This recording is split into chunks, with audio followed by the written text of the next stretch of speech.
अबू हमजा सुमाली पढ़ोगे। दुआ अबू हमजा सुमाली किसी मामूली दुआ नहीं, दुआ अबू हमजा सुमाली जैसा खुमैल इब्ने जियाद थे वैसे अबू हमजा सुमाली थे।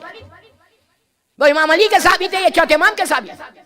मेरी ख्वाहिश है, हाथ जोड़ के बोल रहा हूं, अबू हमजा सुमाली उर्दू में पढ़ो, इंग्लिश में पढ़ो, रट के मत पढ़ो।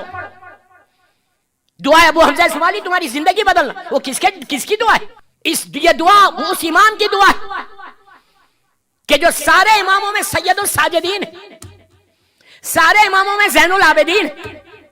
दोस्तों, हर इमाम ज़ैनुल आबिदीन है, हर इमाम सैयदुल साजिदीन है।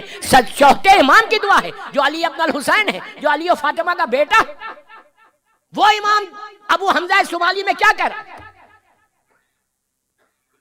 परवरदिगार, दो दीवारों के बीच में ये मेरा कमजोर जिस्म, ये मेरी कमजोर हड्डियां, मैं तेरे पास आऊंगा, मेरे दामन में अमल नहीं है।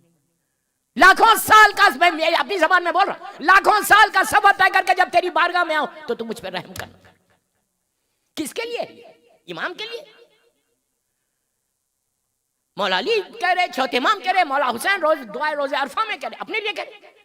अरे इनके सदक़े में जमीन और आसमान बने, इनकी मोहब्बत वाजिब, इनसे बुग़्ज़ कुफ्र और निफाक। अगर ये नहीं तो कुछ नहीं। सारे अमाल की कबूलियत इनकी रजा है, लेकिन उसके बाद जब उसकी बारगाह में जा रहे तो हाथों को उठा के ऐसे मांग रहे जैसे एक छोटा बच्चा अपने बाप से मांगता है। यकीन नहीं आता।